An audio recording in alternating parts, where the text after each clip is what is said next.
Hey there, it's Rob, the Ignorant Entrepreneur, and I know you may not believe me, but pretty soon you'll be able to put your metaverse avatar to work and actually make money from it. Now, if you guys have been following my channel, you know I don't lie. It's never anything that's so bad enough where I'll expose myself. Now listen, the metaverse is not what people think it's gonna be until 10, 15 years. That's just what it is. Mark Zuckerberg, you're just going to have to hold the L for a little bit. You may be a pioneer. People may try to move to Decentraland or some other project. Only time will tell. I should hope Facebook will have the superior virtual reality just based on the fact that they spent $9 billion last year trying to build it. Anyway, I'm all about projects and ideas, concepts, NFTs, for instance, that will pay you not only just by holding it and it going up in value, but also through some sort of ecosystem payment.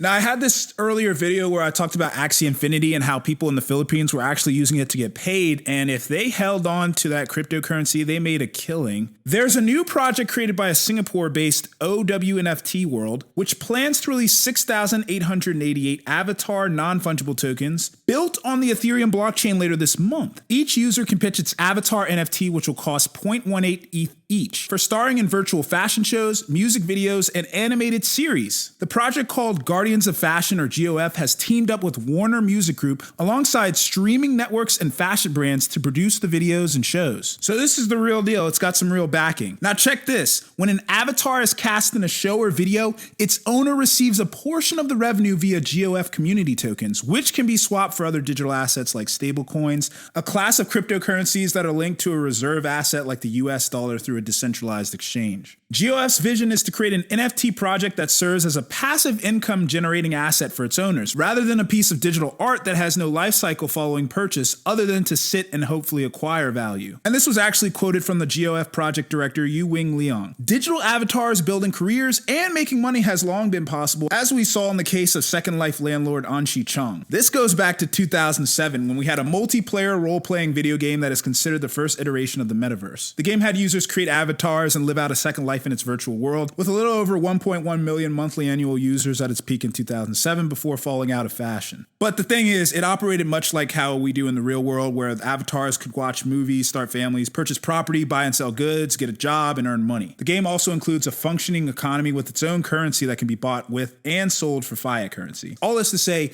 this has already been put into practice to a degree. I mean, even early on, big brands like Amazon and American Apparel flocked to establish a presence in Second Life, similar to how brands like Disney, Nike, and Gucci are rushing to make a mark in today's metaverse platforms. But here's the key. What's different today is the rise and mainstreaming of digital influencers on social media, whether human or created by humans. This means that in the influencer-friendly world, people could be using their online avatars to make money, continuing their work for them as online influencers to generate passive income. Don't take my word for it. Melanie, Subin, director of the Future Today Institute, a research consultancy that helps businesses measure future risks and opportunities, she actually believes this. Here's something I'm sure you didn't know. Digital characters like Lil Miquela, the first computer-generated social influencer with 3.1 million Instagram followers, actually ushered this concept into mainstream.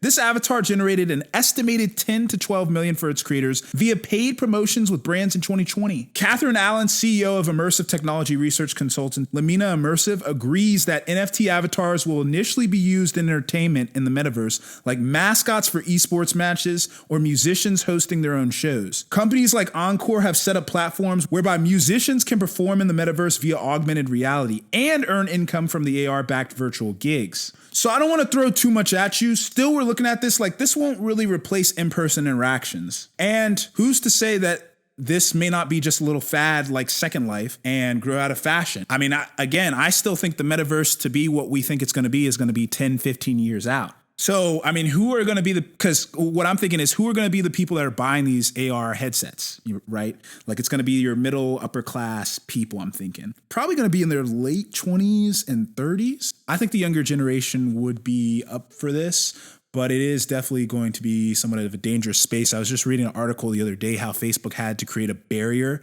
so people wouldn't sexually assault people virtually online. It's like you can't get within 4 feet of somebody or something like that. Anyway, kind of going off task here. What do you guys think about earning money through your avatars in the virtual world? Might be a good idea to start on the influencer grind. I might have to just start up a Twitter account and Instagram. I already got a TikTok. TikTok's doing all right. Anyway, let me know what you guys think. Don't forget to like and subscribe. This has been The Ignorant Entrepreneur. I'm out.